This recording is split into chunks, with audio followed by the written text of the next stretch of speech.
بسم الله الحمد لله والصلاة والسلام على رسول الله وعلى آله وصحبه ومن والاه. Assalamu alaikum everyone who's joining us live and to all who are watching this later.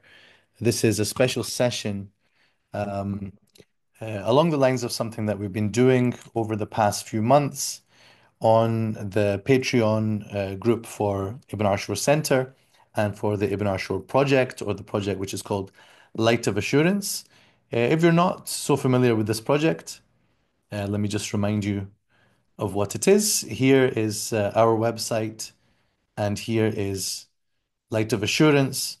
This is a project through which we are making this wonderful tafsir of Muhammad al-Tahir ibn Ashur, a 20th century Tunisian Shaykh al-Islam and a great scholar, recognized and um, appreciated and honored around the world, making that available in English, not through a full translation of his commentary, which would not be a very sensible approach, but in fact through an approach which is far more tailored to the needs of English speakers, and perhaps beyond that, we can start thinking about other languages as well. So we have this video which you can find on our YouTube channel about Ibn Ashur, and in that we've talked about what we're trying to do and basically this timeline of the project through which, inshallah, we're going to be releasing various pieces and creating something big and magnificent. And an important part of that is the development of the digital form of the translation, which will be featured on Quran.com.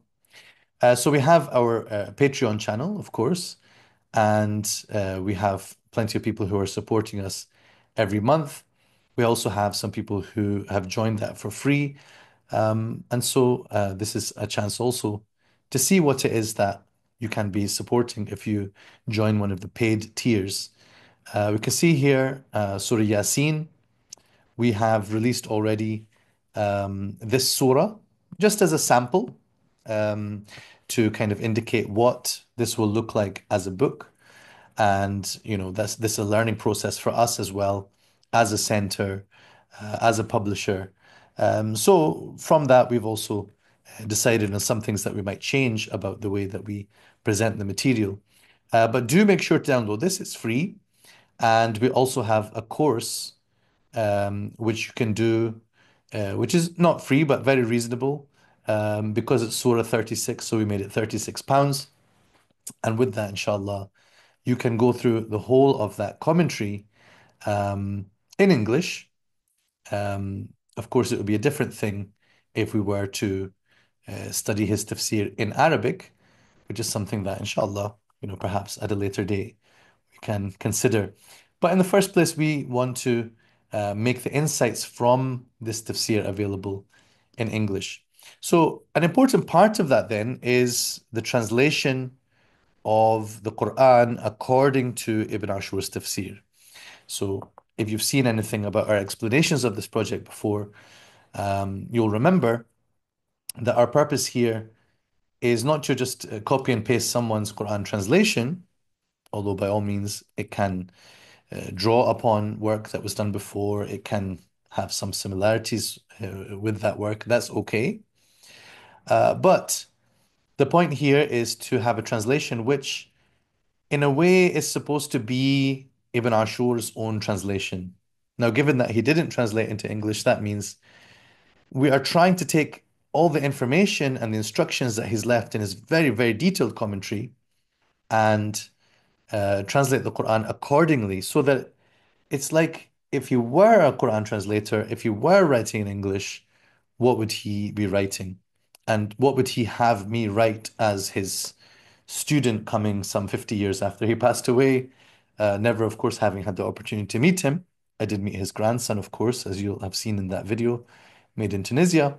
But I am taking that position of a student who is listening to the Sheikh explain, and then I'm writing down what that results in as a Quran translator, right? So I also have to be then a Quran translator and someone capable of undertaking that momentous task.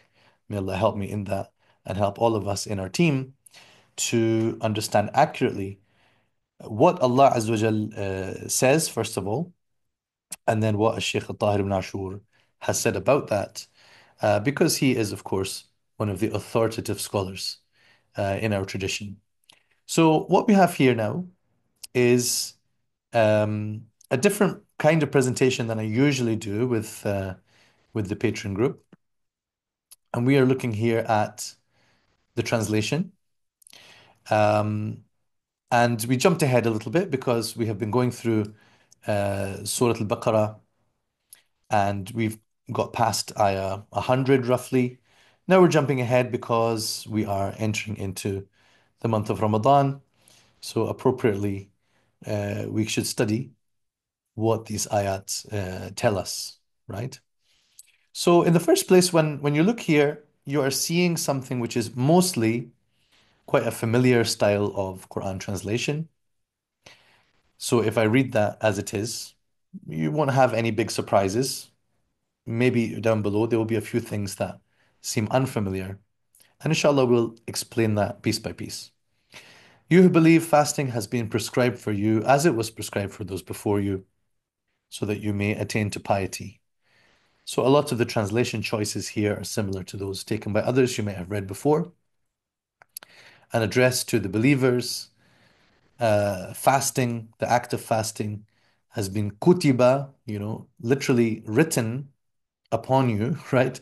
So scribing has that meaning within it. Prescribed for you is therefore an appropriate word, as it was prescribed for those before you. لَعَلَّكُمْ تَتَّقُونَ.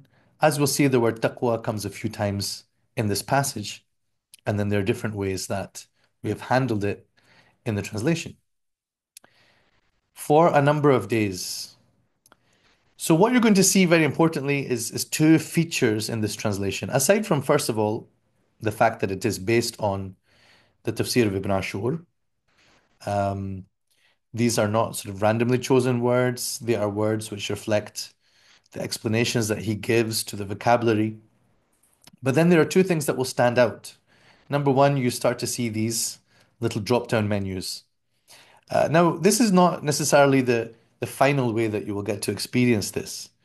Um, but this is giving you an idea about where we're going when it comes to the digital presentation of this translation. Because we are conceiving this from the beginning as a digital project and as a physical publication, we're able to look at types of flexibility and diversity of opinion that normally could not be reflected easily in a Quran translation or indeed in a tafsir.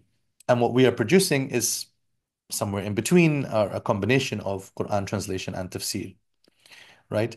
So what you can see here are these drop-down menus where Ibn Ashur himself has told us that you can understand it this way and you can also understand it that way, that both of them are valid, both of them are good. And Ibn Ashur is not the type of mufassir who's trying to capture every shade of meaning or every opinion and interpretation that has been advanced, but he will concentrate on the things that he sees as good interpretations. And then within that, he has a very clearly articulated theory in one of his introductory chapters, chapter 9, the introduction, number 9 to his work. He talks about how when Allah subhanahu wa ta'ala says something in a way that allows for different ways of reading it, then we should consider those various ways as being intended, right? So you're supposed to actually appreciate the, let's say, ambiguities or indeterminacies of the text, which is actually an openness of the text and a flexibility of the text to tell us more than one thing at the same time. So that's what's happening with these drop-down menus. And simple as it is, this really makes me very, very excited and happy because I'm just thinking about how, once people who are smarter with technology, I did this myself in Google Docs, but when smarter people come along and design this in a way that allows you to interact with it, you can then move on from that kind of passive consumption of Quran translations into one where it's almost tactile. You're touching something and it's giving you a response. You're able to explore different meanings. And in a way, construct even from this different combinations. Because, in fact, there's no reason in this specific example, there's no reason why those different combinations couldn't be brought together. So that's the first key feature that is going to stand out for you in this translation. The second one, we will come to it a little bit later, and that is the layered explanation, which is also pivotal to what we're doing here. Right now, I'm showing you the stripped down translation, not the expanded version, not the one with the additional tafsir in it, right? So for a number of days, this might be a little bit unclear because we don't have that extra layer, right? But let me explain it to you just from now. Fasting has been prescribed for you for a number of days. That's the kind of connection here. But if any of you is unwell or on a journey, then an equivalent number on other days. So let's read this according to the first option here. Those who are barely able to do this, وَالَّذِينَ يُطِيقُونَهُ has a number of different interpretations. He gives us two that he considers worth endorsing. Those who are barely able to do this, so this would apply to very old people. It would also apply to pregnant and nursing women, and various other categories. Those who are barely able to do this must compensate by feeding needy people. Let me give away this game here. There's another qira'ah, there's another reading, which is feeding a needy person. And as it so happens that this other qira'ah is the qira'ah that most of us are familiar with. So, طعام miskin is this green reading. طعام miskin. The other reading, طعام masakin, is a reading of some of the Imams of qira'ah, including Imam Nafi'. And keep in mind now, Ibn Ashur's tafsir is based upon the reading of Imam Nafi' as the primary reading, but then he tends to explain all the various readings. And so the meaning according to Hafs, the reading that we're most familiar with, um, would be reflected in his tafsir as well. But it's not his base reading. That's why the first option here is feeding needy people. We'll explain this more when we do a deeper dive into the ayat. So those who are barely able to do this and therefore don't fast must compensate by feeding needy people. Or those who are able to do so must compensate by feeding needy people. Now, this would be very hard to understand without the expanded layer. So we will see that when we get there. In short, this refers to an option that was there in the early stage of the Islamic legislation and was abrogated and cancelled such that it was no longer optional to either fast or feed a needy person to do the fidya. Then if someone opts to do more good, that is a good deed for him. Or if someone opts to do more, that is even better for him. Right? We'll explain this more below. But it is better for you to fast if only you knew. The month of Ramadan. Now this again is kind of fragmented from the previous ones because we don't have our expanded layer. But when we come to it, you'll see he understands it as it is, or those days are the month of Ramadan, right?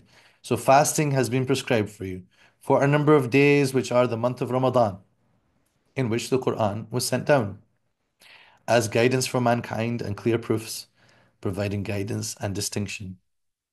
So he doesn't consider it valid to read it as some translations will say the month of Ramadan is that in which the Quran was sent down, right? So they put is in Arabic, that's mubtada and khabar. Well, he considers that to be untenable. I won't go into the detailed reasons of that. The month of Ramadan in which the Quran was sent down, that is when you're to fast. When it was sent down as guidance for mankind and clear proofs provided guidance and distinction. So any of you who is present for the month must fast its entirety. So present would imply um, that you um arrive at the month, that you experience the month, but also that you are at home rather than traveling. That's another implication of the word present. So if you understand shahida minkum ash-shahr as hadara, then that's the translation that can be considered suitable and appropriate for that, right? But if you understand this to be another meaning of shahida, that would be alima. So comes to know of the month. In other words, comes to know that the month has begun.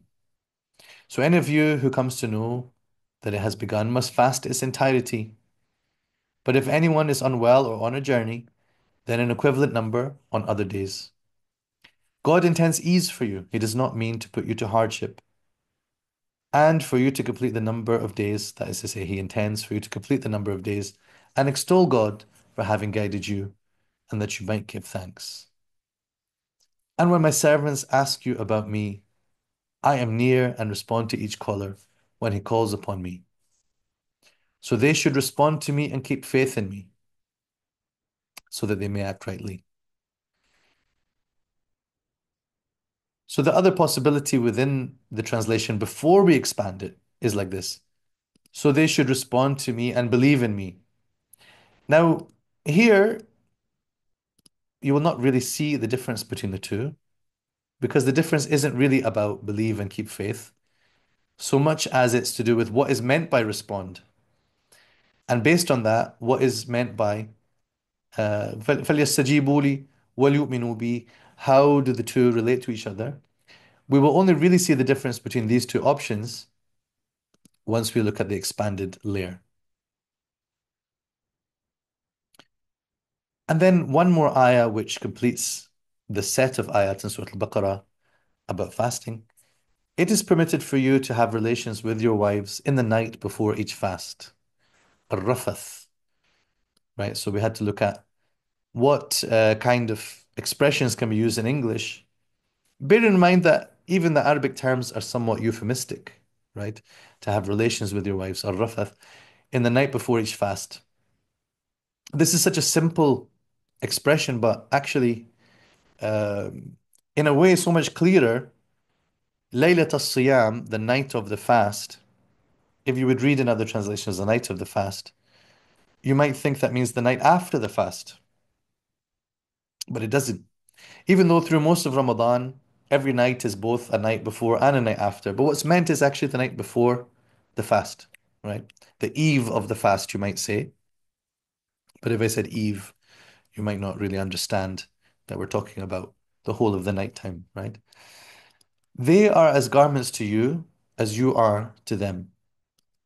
God was aware that you were subjecting your souls to treachery. علم الله أنكم كنتم تختانون أنفسكم.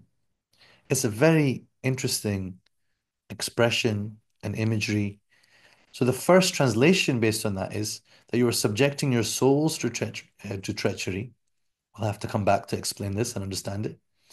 Or God was aware that you were accusing yourselves of treachery. You were accusing yourselves of treachery. So selves and souls is a very sort of intricate issue in understanding the Quranic text and in translating it. But in one translation, we've sort of leaned towards the souls kind of meaning, and in the other, just selves, accusing yourselves. So he turned to you and pardoned you. Now you may be intimate with them and seek what God has permitted you. Now you may be intimate with them. Many of the Mufassirin will understand this to be a new kind of permission, that there's an abrogation happening here of some rule that existed in the early part of Islam. But Ibn Ashur actually has a different perspective on this. He believes that actually the rule remained as it was, that is to say, fasting is only by day. There was never fasting by night. There was never a need to restrict oneself or stay away from one's wives or stay away from marital relations at night. But this was a misunderstanding, a misapprehension that some had. Therefore, the ayah is really clarifying that.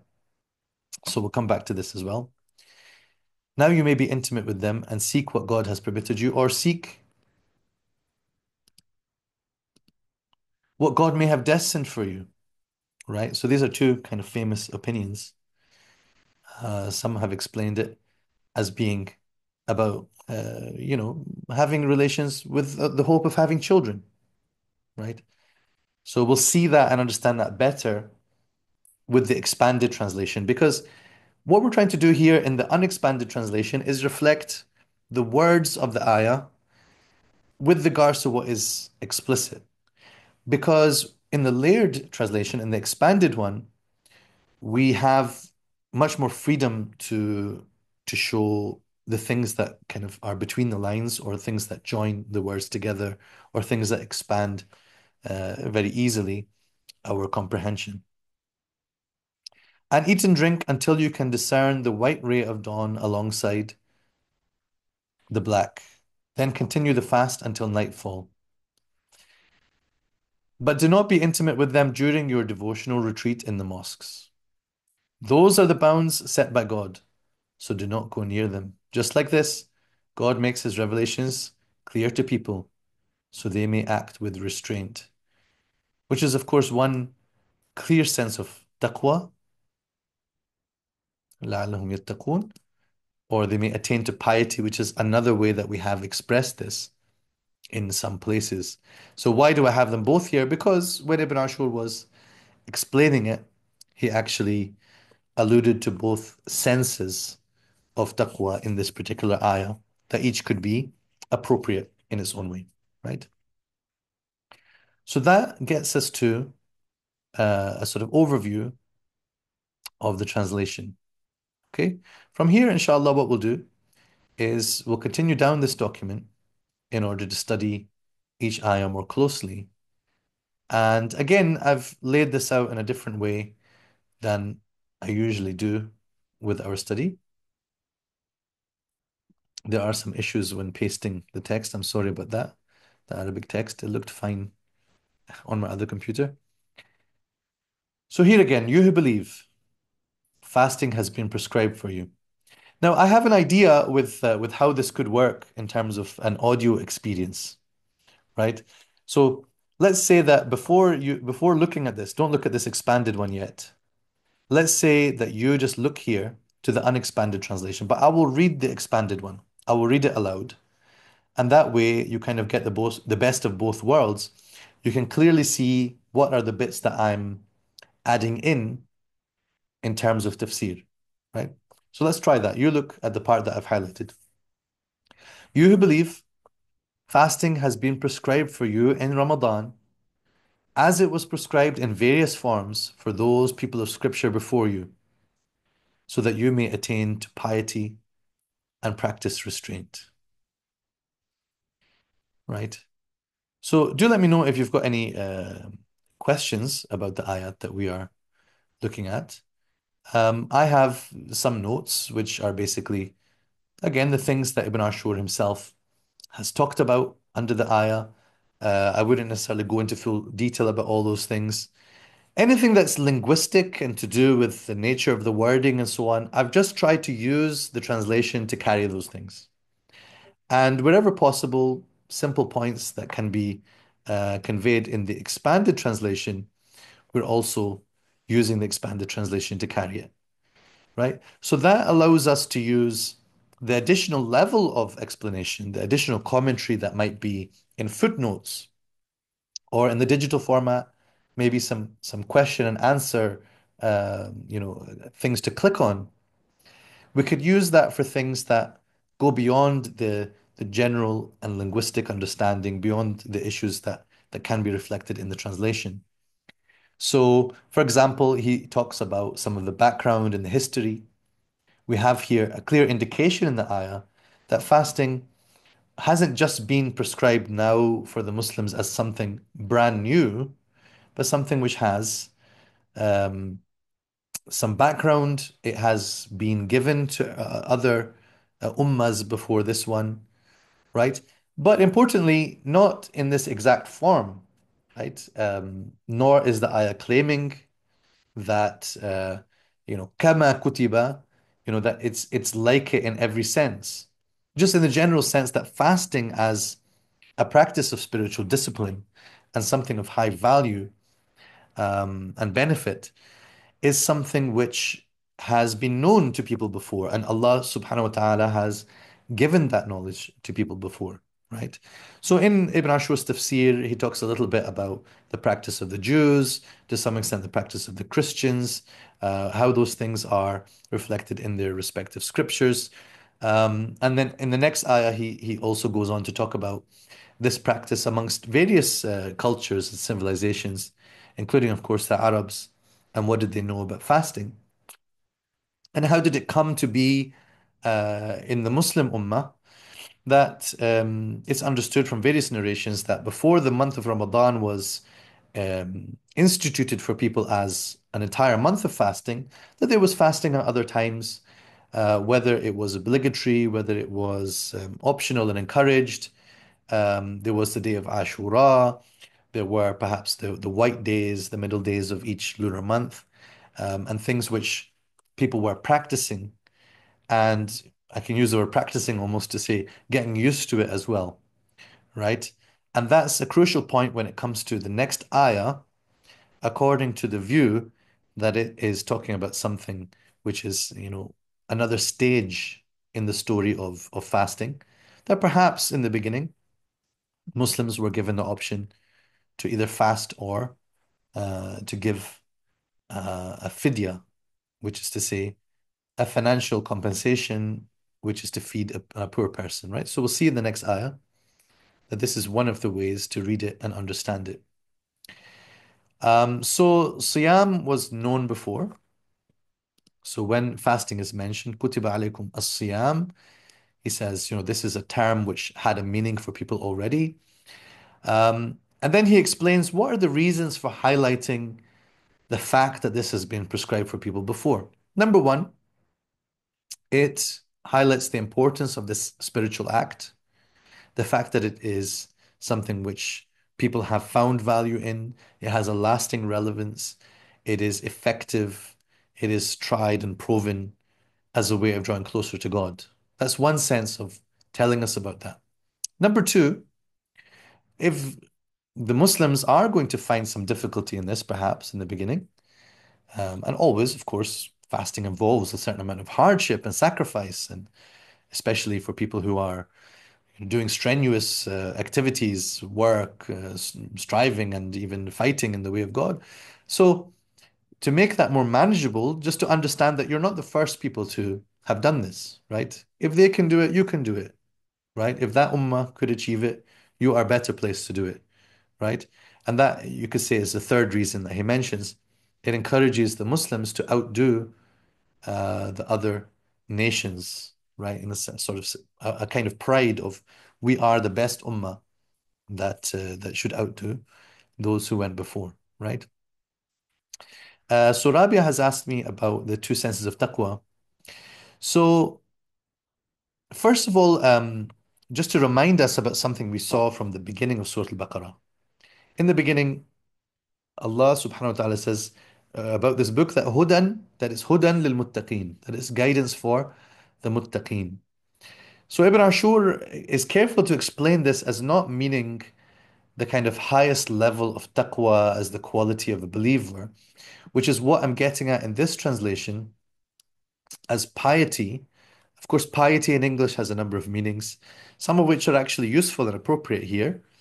Um, but a muttaqi or a taqi from an Islamic perspective is someone who embodies all the best qualities of a believer, someone who sees God in all their actions, who hopes in Him, who fears Him and loves Him, and all of these things kind of get wrapped up in the concept of taqwa.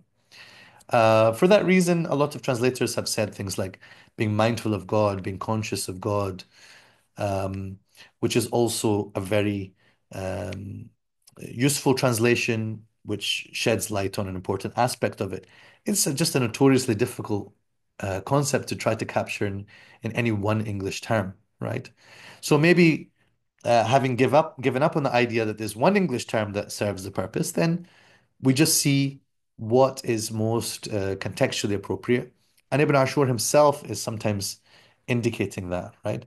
So here, taqwa is this higher level, not that kind which was mentioned at the beginning of the surah, where it's a person who is trying to be free of all the trappings of this world and the things which distract them uh, from being their best selves.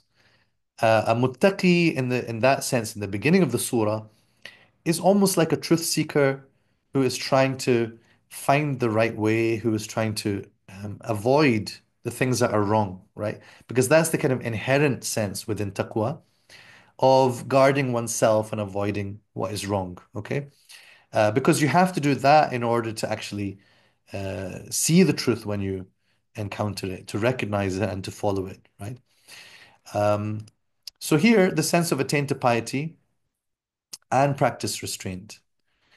Um, because you can either understand as لعلكم تتقون الله لعلكم تتقون الله. So if you put the مفعول به, the direct object, as Allah's name here, so that would reflect how some translators say here that you may be mindful of God, that you may be conscious of God, right? You'll have seen this.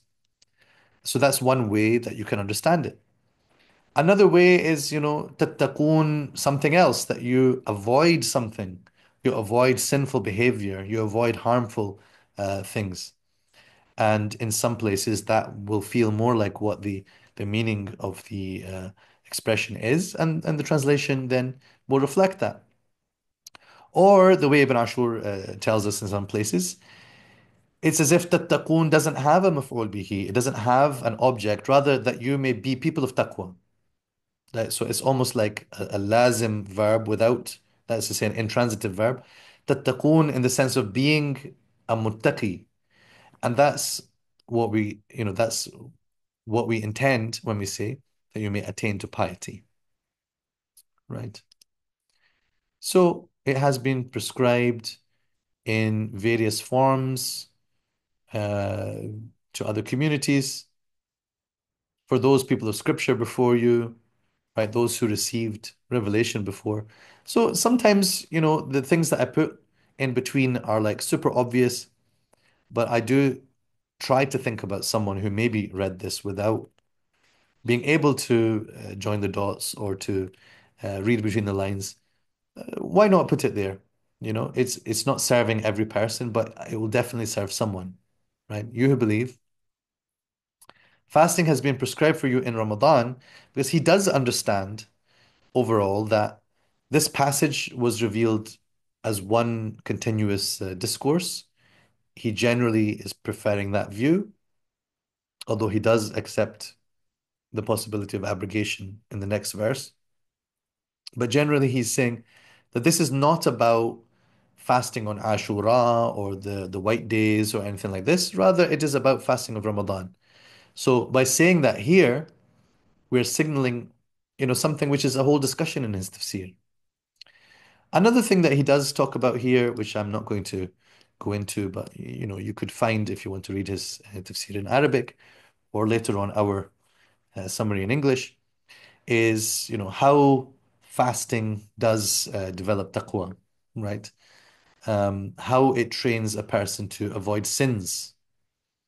Okay, the short answer, of course, is that by becoming more used to avoiding that little bit of the permissible things, we build up our resistance to the things which are genuinely impermissible, right? Because during the fast, eating and drinking and being with one's spouse intimately, these are prohibited, but only in that uh, sort of temporary way, in this emergent way rather than an inherent way, right? So, أياما معدودات, this is mansub as being related to that fasting which has been mentioned before. So let's try our exercise again. You can tell me if you liked. Did you find it useful to do it that way? That really you read the unexpanded one and I'll read the expanded one. Let's see. The fast is for a limited number of days.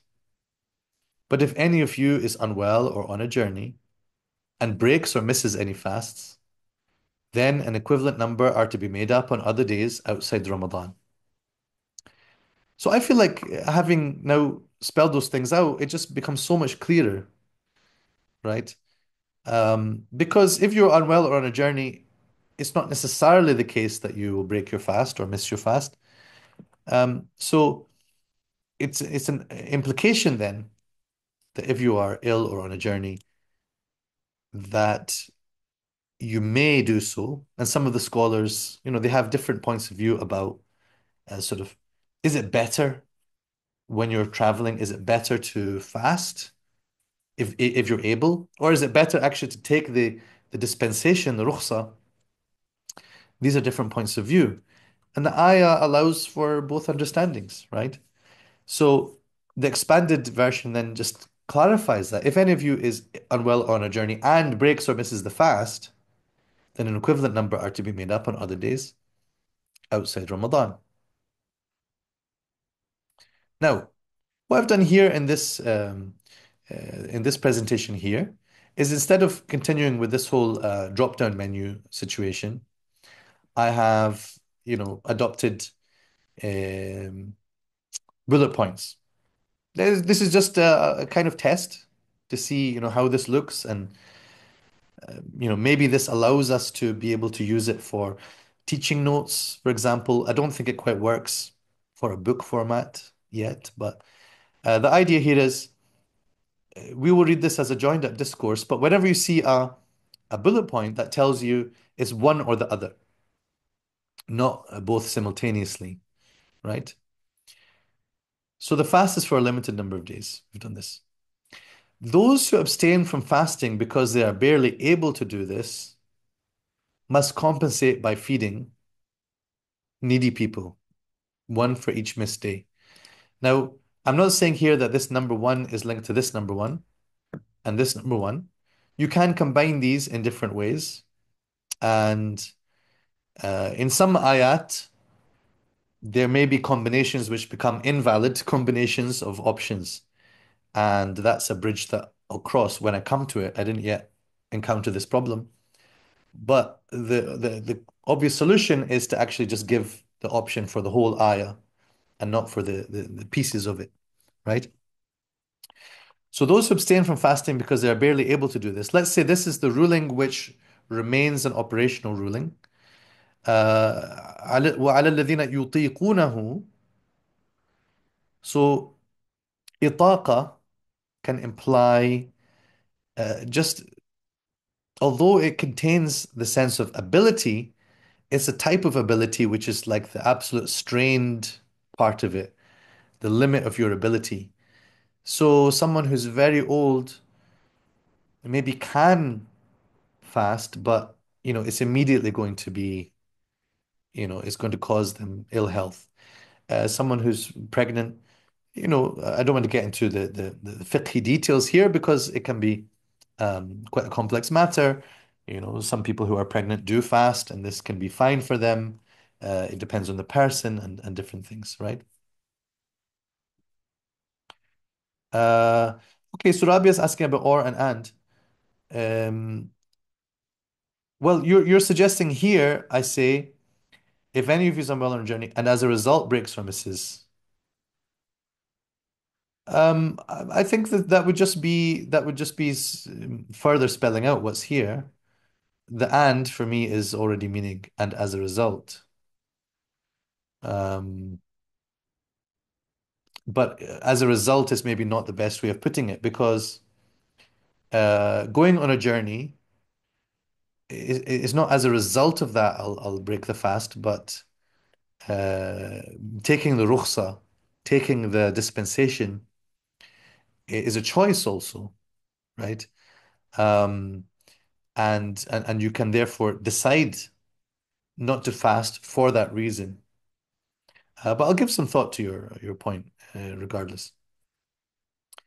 So those who abstain from fasting because they are barely able to do this must compensate. So the ala has this sense of an obligation. وَعَلَى الَّذِينَ يُطِيقُونَهُ.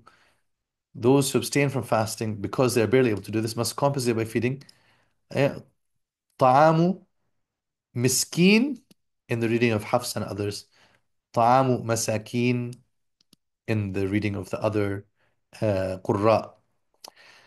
So in the end, actually, these really just mean the same because either you're talking about those people who abstain must feed needy people. That is to say, each one must feed one needy person per day that is missed.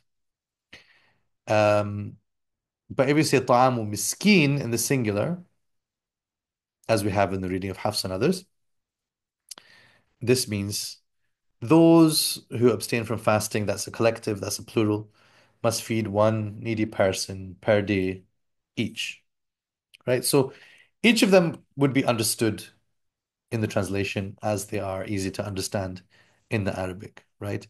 But one should not misunderstand that for each day you have to feed multiple people. طعام مساكين doesn't mean that, right? It means that the plural are feeding a plural, right? So it's still understood as one person each per day. Then we've got this other uh, explanation, which Ibn Ashur seems to find quite acceptable within the general perspective of how the story of fasting developed over time. That those who are able to do so but choose otherwise due to difficulty, right? Don't choose otherwise because, I just don't want to be obedient or I don't want to do good deeds and I don't want to worship. But the idea is that in the beginning of uh, the rule of fasting, when Ramadan was first prescribed for people, some people found fasting a whole month too difficult. So they were given the option to spend instead of that and to do the fidya. And then later on, this was abrogated, and some even say by uh, by the end of the ayah, by this part here, right? That you should fast. Um, but in short, then the translation has to reflect this because Ibn Ashur endorses this as a possible meaning of the ayah. So those who are able to do so but choose otherwise due to difficulty. Now, I wouldn't normally make this drastic kind of insertion of this bracket, but I felt like I really, really don't want anyone to think for a second that this is just, a ruling that is still the case. It has to be clearly signposted as mansukh. So the bracket does that job, right? Then if someone opts to do more good by feeding more, so if you want to do just ta'amu miskin, this is fine. If you want to feed more masakin, that is even better, right? Or if you want to both fast and fidya, so fast and pay, that is even better, right? So فَهُوَ خَيْرٌ لَهُ. خَيْرٌ can just mean a good, so it's a good deed vouchsafed for him, or it is خَيْرٌ in the meaning of أخيار, better, right? Which is very commonly in the Quran, when you see the word خير, it could mean both of these things, right? So it is even better for him if he does both these things. But it is better and more rewarding for you to fast. Now the question is, better than what? Is better and more rewarding for you to fast than to make do with feeding, right? It is better and more rewarding for you to fast than to miss it when slightly unwell or traveling. So this one implies that خَيْرٌ وَأَن تَصُومُوا خَيْرٌ لَكُمْ is just comparing with the last mentioned thing to do with the fidya. And this other view is that it goes back all the way to here. فمن كان منكم مريضا أو على سفر, right? But then again, scholars have understood this question in different ways. Which is better? Is it better uh, to fast even when you are ill, if you're able to? Is it better, what is the level of illness that um, makes it appropriate to stop fasting? These are details which go beyond merely the translation of the Quran, or even in the tafsir, because it depends on a number of different factors addressed in books of fiqh, really, right? Travel as well. is it better to just not fast when traveling? Or is it better to do so if able, right? If the fast is not too strenuous. Um, there's detail about making up the fasting as well. Generally, it's agreed by the scholars that it can be any time after Ramadan, doesn't have to be immediately after Ramadan. Um, Apparently, only Dawood al-Zahiri said this. It must be in Shawwal, immediately from just after the day of Eid. Also, the fact that you can make up the fast, not all at once, it can be spread over different months if you want, as long as you make up the number, right? Um, so that is better and more rewarding for you to fast if only you knew, right? If only you knew how great the fasting is and how beneficial it is. Okay. So then here, the month of Ramadan, as we said before, you need to understand this as a sentence. Now, if we didn't have an expanded translation, I would have to put in brackets here, those days are, right? But because I have the expanded translation, I can then use that appropriately.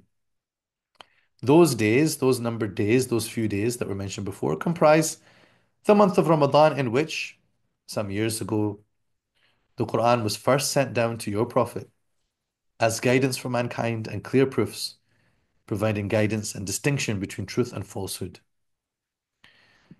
Now, I was a little bit disappointed with the level of detail, uncharacteristically for Imam Ibn Ashur to have kind of talked very quickly about this construction. هُدًى لِلنَّاسِ وَبَيِّنَاتٍ مِنَ الْهُدَى وَالْفُرْقَانِ. Of course, he explained it, but just not in much detail. But this translation, inshallah, gets to what he was saying about it. He has what I call a mini essay in this verse about the months of the year. Of course, we have ayah 36 in Surat At-Tawbah, where this would be addressed in more detail. How God Almighty marks time, the concept of ayyamullah. So it's like, first of all, he wants us to understand that Ramadan was a month that people knew was associated with the revelation of the Quran. So this ayah is not so much telling people at the time of revelation. It's not revealing this piece of information that the Quran was first revealed in Ramadan. It mostly assumes that people know that. So it's highlighting the fact that fasting has been ordained in this particular month to celebrate that fact of the revelation. So fasting is something which Allah wants for you. Fasting is something which carries benefit. And then Allah chose the time which would be most appropriate and He associated it with which month? The month in which the Quran was revealed, right? Because there's this connection between the purification that comes from revelation and the purification that comes from fasting, right? So they're brought together nicely here, right? Um, he also mentions that it's likely that the Prophet ﷺ used to fast when he was in the cave of Hira. So he used to go to the mountain of light and he used to go cut himself off from the people and worldly concerns, and he was fasting. Now I don't know what he would base this assumption on, but I trust him to have good reason to think it. So then, fasting and revelation are linked in this way as well. So the first huda, he says, as guidance for mankind, he explains it as the general guidance which is uncontested. The things, perhaps he means things also which the Quran confirms the earlier scriptures, and uh, therefore those who read the scriptures can confirm what the Quran is saying based on that fact, right? And then the second huda, the bayyinatin min al-huda wal-furqan.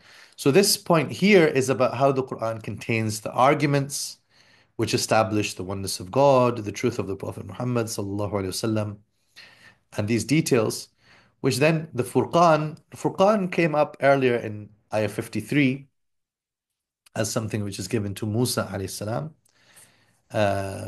The translation that I've used there is different from this. There it said the decider. We talked about it in that session, but still something which I can go back to revise. I'm okay with the idea that the translation is different in different ayahs, depending on what is intended in each. So any of you who is present for the month or comes to know of the month commencing must fast its entirety. I talked about the meaning of the verb shahida, um, but he's very careful to dispel one misconception or one view that perhaps Mufassirun have advanced. The idea that it means witness the moon. That's to say, whoever sights the moon, shahida minkum shahr, that the shahr means the moon, and that it is when you witness it. Because he says it's not that everybody needs to witness the moon. All you need is for someone to do so. So shahida here should mean alima, comes to know of it commencing, not that they have to directly observe the sign of it, right? So any of you who is present for the month or comes to know of the month commencing must fast its entirety. But if anyone is unwell or on a journey and breaks or misses any fasts, then an equivalent number are to be made up on other days outside Ramadan. Of course, you remember this from the above ayah. So the question arises, why is there repetition here? There are different possibilities. One can just be, the emphasis of that to make us feel the kindness of our Lord and Sustainer. But he gives a couple of more subtle explanations. It can be that if the earlier ayah became mansukh, if it was abrogated partially, then you might think that this concession was also mansukh, so it came again to establish that in fact this concession still holds, right? That is one possibility. يريد الله بكم اليسر ولا يريد بكم العسر. After all, God intends ease and benefit for you. He does not mean to put you to hardship. And for you to complete the number of days. So I've used these dashes to allow us to have the sense God intends for you. And for you to complete the number of days even after Ramadan. And extol God, that is to say Allahu Akbar, because it clarifies, the importance of this wording and its relationship with the day of Eid. So I put that in brackets to help clarify exactly what's intended there. And extol God for having guided you, and that you might give thanks by word and deed. Right? I'll admit that I'm a little bit uncomfortable with the grammar here, because we want to say God intends ease, and He intends for you to complete the number, and He intends that you might give thanks. This is a little bit, but because there is a difference here with لَعَلَّكُمْ, I did want to reflect that difference, and not just to say and extol God and give thanks, because that would sort of flatten the expressions, and لَعَلَّ has its own character as containing raja, that is to say, what is expected of you, not what literally God hopes, but what you should hope for yourself, and what is, sort of on the table as an option for you to take, right? A benefit for you to seize, right? Compared to what is intended here with وَلِتُكْمِلُوا وَلِتُكَبِّرُوا, right? Right. Okay, so what other points do we have from this ayah? Allah Azza wa Jal wants ease for you. Most obviously explains the concession part, which is to say, if you're ill or on a journey, then you can make it up later. But it can explain the whole of the ruling, that all of this, Allah has established fasting for you so that you can find it easier to draw closer to Him, to become better people, to strengthen your souls against all the things that you will be facing in your lives, right? وَلِتُكَبِّرُ اللَّهِ, he talks about Allahu Akbar, and what does it mean? Of course, it means God is greater. God is greater than any who is great. God is greater than any who is believed to be great. So within this is monotheism, because Allah is greater, than anything. If you're going to compare anything, then only one can be then the greatest, and that one is God, right? And of course, we recite this on Eid while proceeding to the prayer is recited by the Imam in the khutbah. And the details of this, again, are found in books of fiqh. An interesting observation that he makes is that the idolaters would come to their idols with food, right? Not with fasting, but they'd bring food to the idols. And then, of course, someone behind the idols eating the food because idols don't eat. So there is a kind of festivity and even a kind of gluttony involved. And they would smear the idols with blood and right. So the contrast here is that Allah Azza wa Jal wants you to come to Him with fasting. He wants you to empty yourselves, right?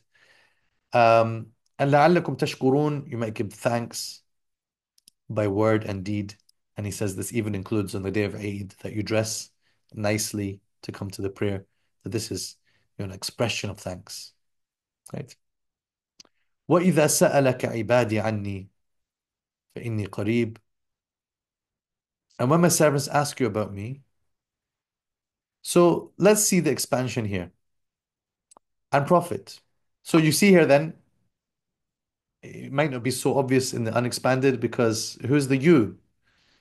And we've dealt with and discussed this problem before, how English doesn't distinguish between different forms of you, whether it be for singular, plural, or more than that. I mean, to say it could be also masculine, feminine. It's all the same in English. Whereas in Arabic, the difference is very important. So in the expanded version, we get to see that more readily and Prophet. So now the discourse is turning to the Prophet, alayhi salatu wasalam. And Prophet, when my believing servants ask you about me, tell them I am near and respond to each caller when he calls upon me. So he says this is the maqsood. This is the main purpose is this, not so much that I am near, but I am near is preparation for this point that our Lord responds. And therefore we should call on him. So this connects with the previous ayahs in that here, it's talking about the right of God upon us, our duty towards Him, what we're supposed to do. And then, of course, a person is wondering, and what do I get for that? What about my reward? This is kind of indicated here, but now the reward is really expressed in this incredibly beautiful way, which kind of zooms out from the rulings, talks to the Prophet ﷺ as if to say, I'm going to give you the good news to deliver it, Ya Rasulullah, right? And yet there's also this subtlety that many have pointed out before, that it doesn't say فَقُلْ إِنِّي قَرِيب. Now, importantly, in Tafsir Ibn Ashur and elsewhere, actually they will say, but that is still implied. Tell them I am near. Because otherwise the sentence doesn't make sense. It would mean when my servants ask you, I'm near at that time when they ask. Now, someone might want to interpret that way, but certainly not Ibn Ashur. Um, so the meaning then is actually, they might ask you about what is the best way to make dua, or they might ask you this question or that question. Tell them this.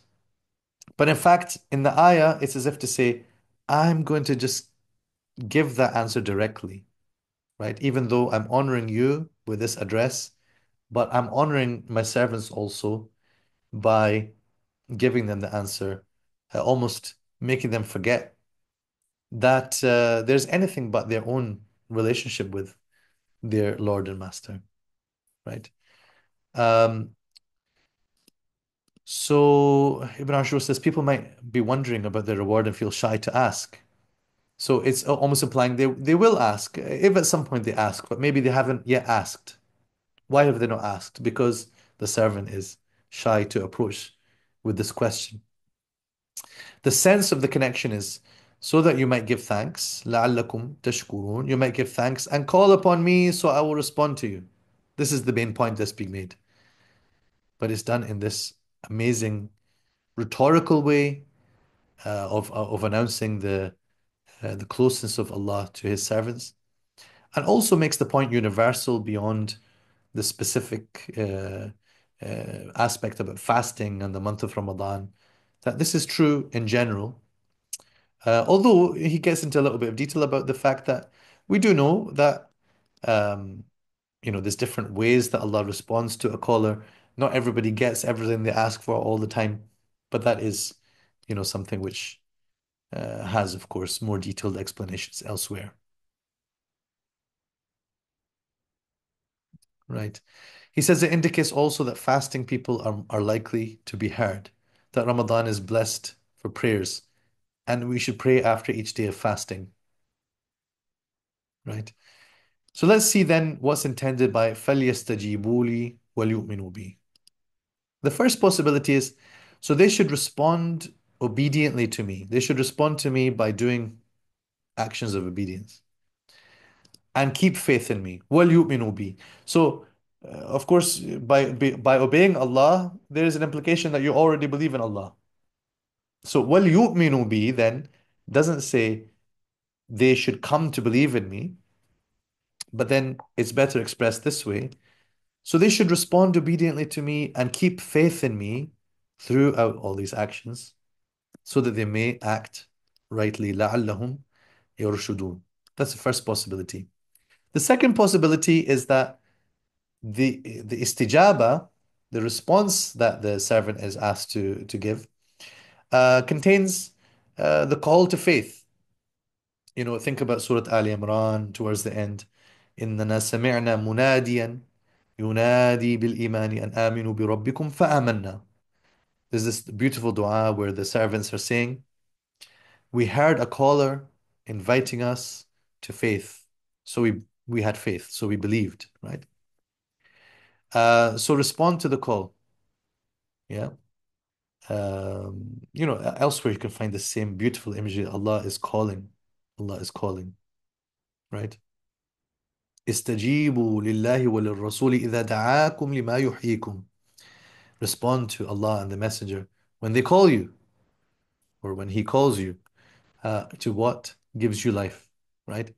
So the other possibility is they should respond to me when I call them to faith and good deeds. And most importantly, they should believe in me. So this is, as I say, عطف الخاص على العام.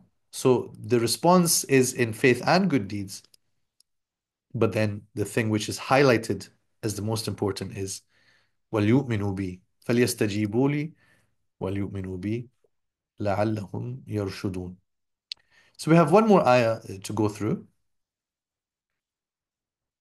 And this has certain complexities, which we'll touch on in a relatively brief way. And here you have got various narrations which form the sabab nuzul, the context of the revelation, and different points of view which can be formed on the basis of examining those narrations. So Ibn Ashur overall, um, it's not that he puts aside those asbab, he just forms a view of the ayah which he feels to be consistent overall, and then interprets those narrations accordingly, right? So I'll explain that in due course, inshallah. But what he understands is that some of the Muslims may have wrongly assumed that one can only eat and drink and do other be with wives, etc. Once they have, broken their fast at iftar until Isha. Between Maghrib and Isha, this is the kind of allowed period. After that, you would pray Isha, you would do, the prayers that are associated with Isha. Maybe here Taraweeh hasn't become a thing yet, collectively speaking, but people are doing the night prayers, call it Qiyam or whatever. And then they would go to sleep. And they had concluded that once you fall asleep, um, you have begun in a way a nightly fast. But then you, of course, are able to eat at suhoor, but you're not going to get up and have marital relations at the time of suhoor. So they would basically see it as somehow wrong to be intimate with their wives during the nights of Ramadan. And, it seems then sensible to conclude that this could only have been, as we say, some of them, and it would have been in the first year in which Ramadan was instituted, which, if I recall correctly, is a second year of Hijrah and not something that would have been a misconception that continued for many years, right? It could be that they got this understanding from the people of the book, which is based on how they were fasting and rules that they observed. Um, so they didn't want to wake up in Ramadan upon janaba, having to take a shower and a bath and whatever before beginning their fast. Um, so what's implied from the ayah when we say kuntum takhtanuna anfusakum, so alim Allahu, so Allah has known. It implies that there were some people who were doing this or had this apprehension or misapprehension. Not that they came to the Prophet ﷺ and asked about it. Because if they came and asked, then perhaps the word alim Allahu would not have been the way this is expressed. God was aware, right? So Allah is letting them know that He knows and that He is now clarifying for them the ruling, right? Therefore, Ibn Ashur says this is not a case of naskh. There is no abrogation here. As we say, he's fine with the idea of abrogation and that it may have existed in the earlier ayah. But here he's saying there was no time at which people were in fact instructed not to be with their wives during the nights of Ramadan.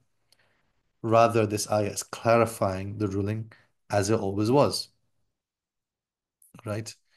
Uh, it is permitted for you, and the implication is it always was permitted. So here's how we expand it. Since fasting is by day, it is permitted for you, believing men, to have relations with your wives in the night before each fast. They are as garments to you as you are to them.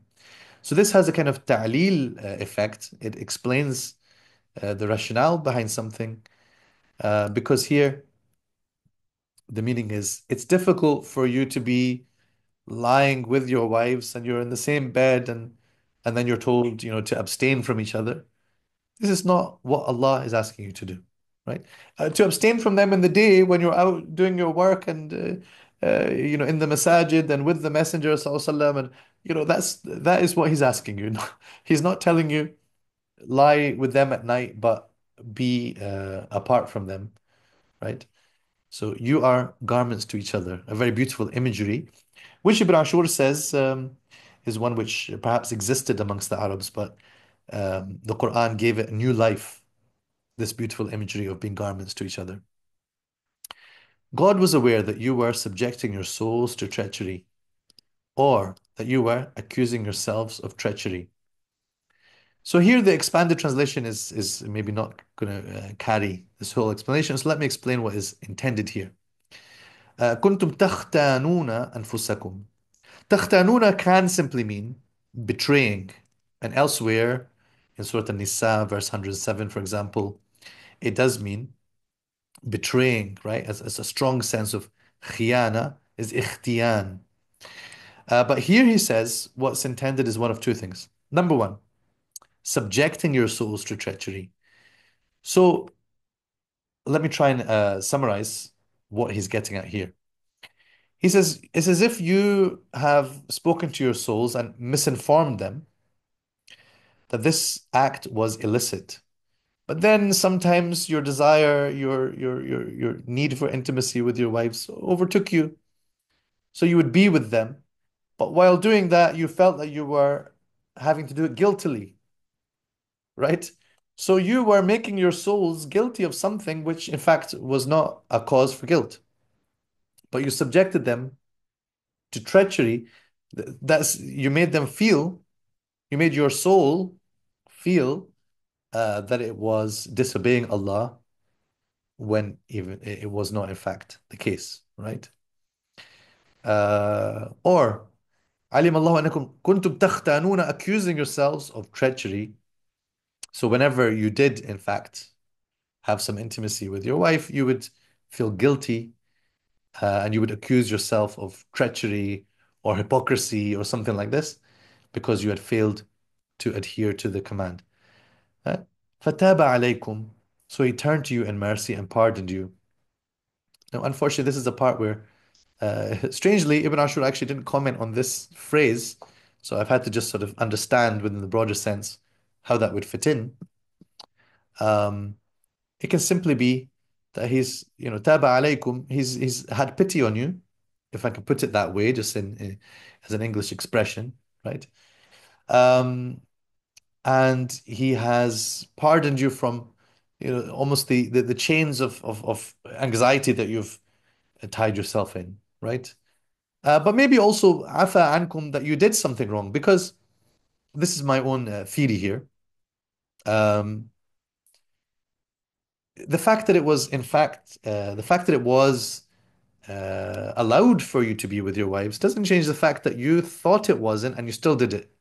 So there was a type of khiyana that you were doing to your misplaced sense of what Allah was forbidding, right? So He has pardoned you also for the fact that you did some things which, in a way, you were disobeying the rule as you understood it, but it was not Allah's rule. He has pardoned you, right? As of course He would pardon anyone who turns to Him in repentance. So He turned to you in mercy and pardoned you.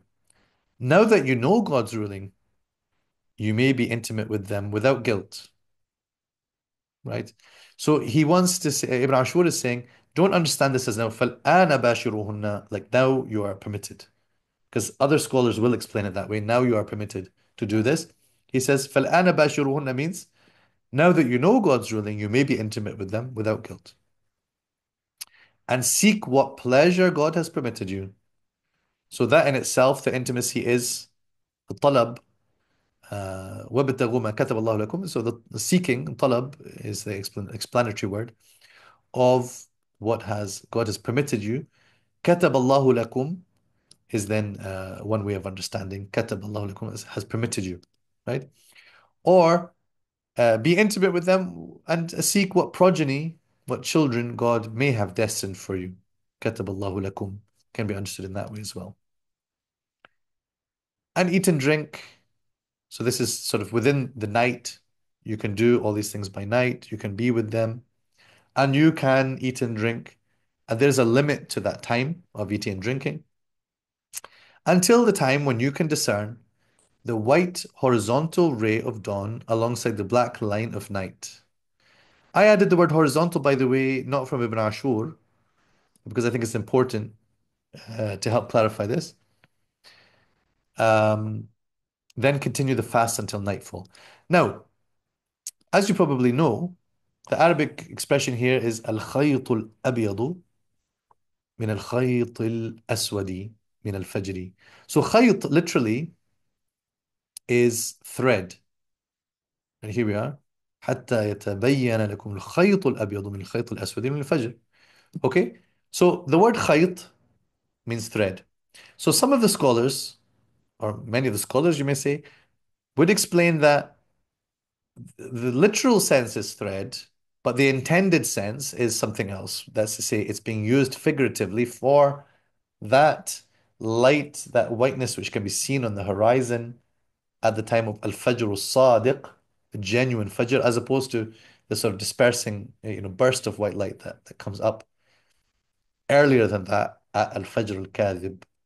If you don't know these terms, it's worth, doing a search for it and have a look at the images. You can do a search for al-Fajr al-Kadhib, al-Fajr al-Sadiq, and see this. I had to do that while preparing this translation to help ensure that I'm understanding correctly what's being explained.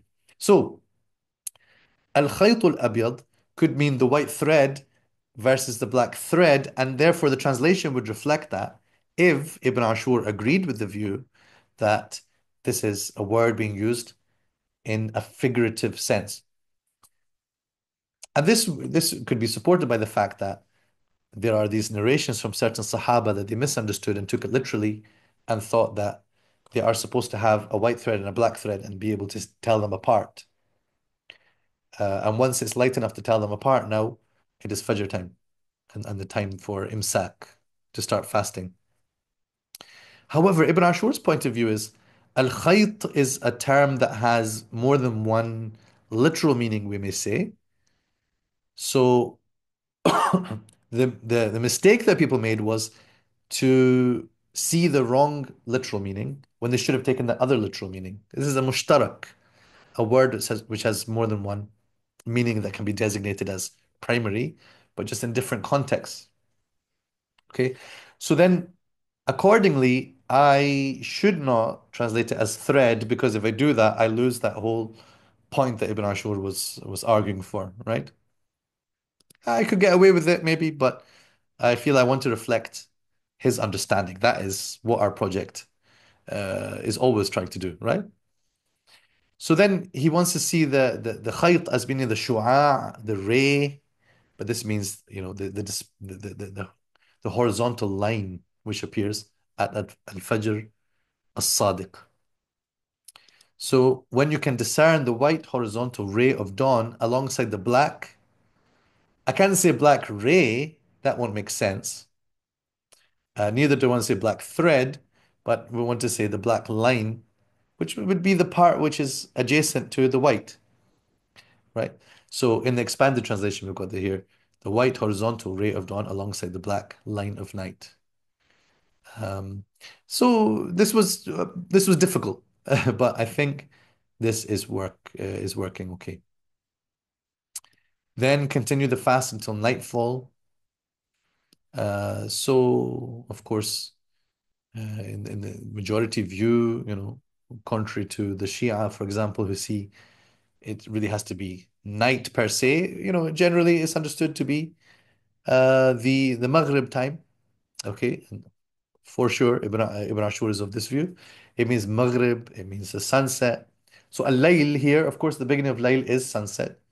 So nightfall is a word, therefore, which does that work very nicely.